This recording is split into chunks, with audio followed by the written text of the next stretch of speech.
10도 안 되실 것 같은데요. 좀 더 앞으로 딱 당기고 더 빼셔야 될 것 같은데 앞으로. 차박이 좀 쉽지 않겠는데요. 이게 앞으로 더 다 안 간 거예요? 170도 못 넣는다는 얘기네요. 참 단점이 요게 단점입니다. 못 넣겠네. 반갑습니다 여러분, 저는 에이템팀입니다. 오늘은 신형 카니발 7인승 모델을 여러분들과 함께 리뷰할까 합니다. 앞에 영상 보신 것처럼 이거 트릭이 전혀 없고요. 170 되시는 분이 누워도 차박을 하기에는 2열 시트가 전동으로 되어 있기 때문에 조금 어려움이 있지 않나 생각됩니다. 이전 모델 같은 경우에는 안개등이 4구 형식으로 되어 있었는데 지금 판매하고 있는 스포티지하고 좀 비슷한 그런 디자인의 유사성을 좀 가지고 있었습니다. 아무래도 하이 모델이라고 할 수 있는 스포티지 모델하고 비슷한 디자인을 가지고 있다 보니까 그렇게 고급스러운 느낌을 많이 가질 수는 없었거든요. 근데 지금 보시는 신형 4세대 카니발 같은 경우에는 최근에 출시된 소렌토하고 비슷한 그런 디자인을 가지고 있어요. 앞에 전면부를 보게 되면은 소렌토하고 형제차가 아닌가 할 정도로 상당히 유사성을 많이 가지고 있고, 오히려 본네트에 나와 있는 이런 캐릭터 라인 같은 경우에는 소렌토보다도 더 역동감 있는 그런 디자인을 형성하고 있기 때문에 아마 SUV에 대한 거부감이 있거나 SUV를 선호하지 않는 분들이 미니밴을 선택하셨을 경우에 디자인이 조금 SUV보다는 좀 떨어지는 디자인이 아닌가 이렇게 생각하셨던 분들이 좀 덜어 계셨을 거라고 생각을 하거든요. 그런 분들은 대단히 환영할 만한 그런 디자인의 완성도를 보여주고 있는 게 지금 보시고 있는 4세대 카니발 되겠습니다. 디자인의 완성도가 좋아진 것처럼 가격도 상당히 좀 많이 올라갔는데요. You've got 17.5% in T-bills amortized over the fiscal year. 가격을 여러분들과 함께 잠깐 알려드리고 넘어가도록 하겠습니다. 7인승 시그니처 모델을 선택하시게 되면 순수 가격만 4,236만원이고요. 여기에 드라이브 13만원, 모니터링 팩 68만원, 커넥티드, 스마트 커넥티드 94만원, 크레일 오디오, 스피커가 8개 장착이 되어 있는데 63만원 추가하시면 12개로 바뀌고요. 듀얼 썬루프 89만원, 후석 엔터테인먼트 하시면 126만원 정도 되네요. 이렇게 다 선택을 하시면 거의 5천만원 가까이 되는 가격에 육박하기 때문에 상당히 좀 고가의 차량이 되지 않겠나 생각이 됩니다. 휠 같은 경우에는 딱 두 가지 중에 선택하실 수가 있으세요. 7인승 시그니처 같은 경우에는 235, 55 아래 19인치짜리 타이어가 장착이 되고요. 나머지 모델은 전부 다 235, 60 레디얼에 18인치짜리 타이어가 기본으로 장착되게 되어 있습니다. 최근에 여성 운전자분들도 카니발을 상당히 많이 운전하는 것 같거든요. 자, 전장을 좀 보도록 할게요. 전폭 같은 경우에는 1995mm고요. 전고는 1740mm 되겠습니다. 전장 같은 경우에는 5155mm 되는데 BMW X7하고 비슷한 전장 길이를 가지고 있고요. 휠베이스는 3090mm 되겠습니다. 전면부는 칭찬을 많이 했는데 후면부는 좀 까대기를 한번 해야 되겠죠. 왜 방향지시등을 스포티지하고 비슷하게 하단에 집어넣는지 전혀 저는 이해할 수가 없습니다. 어떻게 하더라든지 위쪽에 상단 쪽에 좀 넣었어야지 안전성이라던가 이런 부분에서 조금 더 좋은 점수를 받지 않았을까 생각이 되는데, 얇게 디자인된 테일램프가 상당히 예쁘게 보이지만 방향지시등이 하단에 있다는 게 좀 디자인의 통일성이 좀 떨어지지 않나 이렇게 생각이 됩니다. 실내 같은 경우에는 12.3인치 내비게이션과 클러스터가 들어가 있습니다. 시그니처 모델은 다 기본 사항이기 때문에 상당히 고급스러운 그런 실내 디자인을 가지고 있고요. 마치 4세대 모델 같은 경우에는 그랜저하고 비슷한 그런 실내 마감을 보여주고 있습니다. 2열을 보도록 하겠습니다. 2열까지만 칭찬을 할 거고요. 2열도 약간 이제 아쉬운 부분이 몇 가지가 있는데, 일단은 2열은 상당히 좀 편하게 되어 있어요. 프리미엄 릴렉스 시트라 해서 원터치 릴렉스 모드가 들어가 있고, 파워 리클라이닝 모드하고 전동식으로 이루어져 있는 레거 서포터가 들어가 있기 때문에 우등버스보다도 넓은 좌석에 누워서 갈 수 있는 이런 기능이 들어가 있어서 2열까지 4분이 타신다 그러면 상당히 좀 편한 그런 디자인과 뭐 이런 우수한 거주성을 좀 보여주고 있지 않나 생각이 됩니다. 그렇지만 2열이 전동식이라는 건 독이 든 성배가 아닌가 생각이 됩니다. 2열까지만 편안하고요. 3열은 좀 다소 불편한 그런 느낌을 좀 가지고 있는데, 이따가 나오는 영상을 보면서 그 부분을 자세하게 좀 설명드리도록 하겠습니다.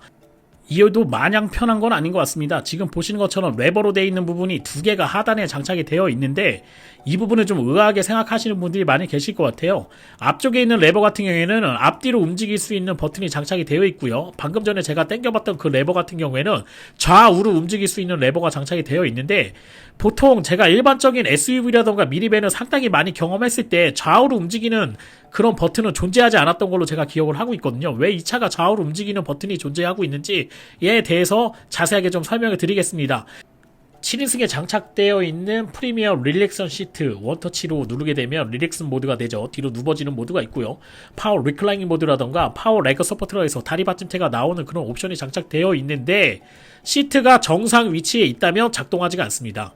시트를 지금 보시는 것처럼 좌우를 가깝게 모아주셔야지만 버튼을 장착할 수가 있는데 이렇게 가깝게 모으게 되면 왼쪽 안쪽에 들어가 있는 가운데 쪽에 있는 버튼 누르기가 상당히 좀 힘들다. 그리고 인위적으로 작동하기가 두 명이 동시에 작동할 수 없을 정도의 공간을 가지고 있기 때문에 상당히 좀 불편한 감을 가지고 있습니다. 이 부분은 기술적으로 좀 보완을 했어야 되는 부분이 맞는데 기아자동차가 설계를 하면서 상당히 좀 미스적인 부분, 디자인 설계에서 마이너스적인 요소가 상당히 많을 부분으로 설계를 했다, 이렇게 말씀드리고 싶습니다. 일반적으로 미니밴이라고 하면은 1열, 2열, 3열이 거의 비슷한 느낌의 그런 시트라던가 이런 옵션이 장착이 되어 있거든요. 오히려 가족 단위로 이동하기 때문에 2열 또는 3열에 엔터테인먼트라던가 더 좋은 옵션을 집어넣어서 가족 모두가 편안하게 갈 수 있는 그런 시트 포지션이라던가 그런 안락함을 좀 추구하고 있는데 카니발은 조금 이상하게 1열과 2열은 프리미엄급으로 장착을 했고요. 3열은 완전히 쓰레기 같은 그런 옵션을 장착을 해놨기 때문에 3열에 타는 가족이 있다 그러면 상당히 좀 불만을 좀 많이 가질 수 있는 그런 옵션들이 장착되어 있지 않나 생각이 됩니다.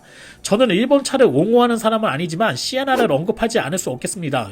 토요타에서 만들고 있는 시에나 같은 경우에는 2열에 레그 서포트가 장착이 되어 있고요. 3열 같은 부분은 전동식으로 되어 있는 시트가 장착이 되어 있기 때문에 버튼 하나만 눌러주게 되면 3열이 간단하게 올라오는 그런 시트가 장착이 되어 있거든요.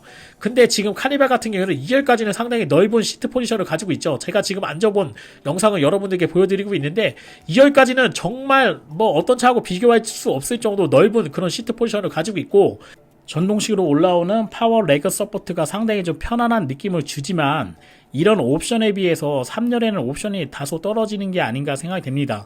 2열을 넓게 씀으로써 3열은 조금 더 넓게 사용할 수 없는 그런 부분이 있고요. 특히 2열에 전동 시트가 장착이 되어 있기 때문에 3열하고의 그런 밸런스가 잘 맞지가 않아요. 그래서 차박이라던가 차 안에서의 그런 액티비티를 하기 위해서는 2열 시트를 제거해야 되는데 2열이 전동식으로 되어 있다 보니까 그 부분을 제거할 수 없다, 이런 부분이 좀 있고요. 또 설계적인 미스가 또 뭐가 있냐면 오른쪽에 앉은 사람만 에어컨이라든가 풍량 조절, 온도 조절을 할 수 있는 버튼이 오른쪽에 장착이 되어 있기 때문에 상당히 불편하다, 이렇게 말씀드리고요. 왼쪽에 앉은 분이 오른쪽 시트로 이동해서 온도 조절이나 에어컨의 이런 풍량을 조절해야 되기 때문에 설계적인 오류가 좀 있지 않나, 이렇게 생각이 됩니다. 온도 조절 장치가 있어야 될 가운데 이상한 장치가 있는데요. 버튼 하나로 음성 제어를 할 수 있는 장치가 장착되어 있는데 이 장치가 왜 장착되어 있는지 이해할 수 있는 분은 아마 기아자동차를 설계한 디자이너나 설계자밖에 없지 않나, 이렇게 생각이 됩니다. 신형 카니발의 1열의 디자인 같은 경우에는 신형 모델은 맞는데요. 어디서 많이 본 듯한 그런 디자인이 많이 형성이 되어 있네요. 지금 미리 먼저 1년 전에 판매하고 있던 그랜저의 디자인과 상당히 유사한 그런 디자인을 가지고 있고요. 기어 같은 부분은 그 컬럼식 기어로 되어 있던 부분이 다이얼로 바뀌었기 때문에 이 부분도 K5라던가 또는 소렌토에서 미리 봤던 그런 디자인이 형성이 되어 있기 때문에 상당히 좀 새롭다, 이런 느낌보다는 그냥 다소 요즘의 추세에 맞는 그런 옵션이 장착되어 있는 것 같다, 이런 느낌만 좀 가지고 있게 됩니다. 물론 이제 3세대 카니발에 비해서는 상당히 디자인이 진보된 거는 사실이지만 다소 아쉬운 부분은 조금 더 좋은 디자인을 형성했으면 어땠을까 하는 아쉬움이 있죠. 1열, 2열이 상당히 좋았다면 3열은 상당히 좀 쓰레기 같다, 이렇게 말씀드리고 싶습니다. 이게 스토앤고라 그래서 15년 전에 크라이슬러에서 만들었던 그런 방식이거든요. 하단에 숨어 들어가는 방식인데 어른이 이거를 펴기도 상당히 어렵고 또 복잡해요. 근데 아이들이 하기에는 다소 좀 어려움이 많이 존재하는 그런 시트입니다. 지금 특히 2열이 뒤쪽으로 밀리게 되면은 3열 시트를 올리기가 상당히 좀 어렵거든요. 이런 부분은 설계적인 부분에서 물론 이제 짐 싣는 부분에서는 유리한 면이 있겠지만 좌석 7인승이라는 것에서 사람이 탑승하는 부분에서는 다소 좀 아쉬운 부분이 존재하지 않나, 이렇게 생각이 됩니다. 자, 시간이 얼마 없어서 이제 총평을 내리도록 하겠습니다. 외관 디자인과 실내 디자인 장쪽에 발전을 했다 이렇게 말씀드리고 싶습니다. 근데 아쉬운 부분은 4륜구동의 부재, 그 다음에 하이브리드가 아니라는 점, 신형이지만 어디서 많이 본 듯한 그런 디자인이 곳곳에 많이 존재한다는 점, 이런 부분이 좀 단점이 아닌가 생각이 되고요. 가장 큰 단점은 7인승을 선택해도 차박이 불가능하다는 점입니다. 이 부분을 잘 보시고 선택을 하시면 좋을 것 같고요. 차박을 원하신다면 지난 영상에 제가 트래버스를 잘 리뷰했거든요. 트래버스가 상당히 넓은 디자인을 가지고 있고요. 3.6 엔진, 300마력이 넘어가는 파워풀한 엔진을 자랑하고 있기 때문에 트래버스가 아무래도 차박을 하기 위해서는 가장 베스트한 차가 아닌가 저는 그렇게 생각됩니다. 저는 에이텐트였고요. 오늘 리뷰는 여기까지 하도록 하겠습니다. 고맙습니다.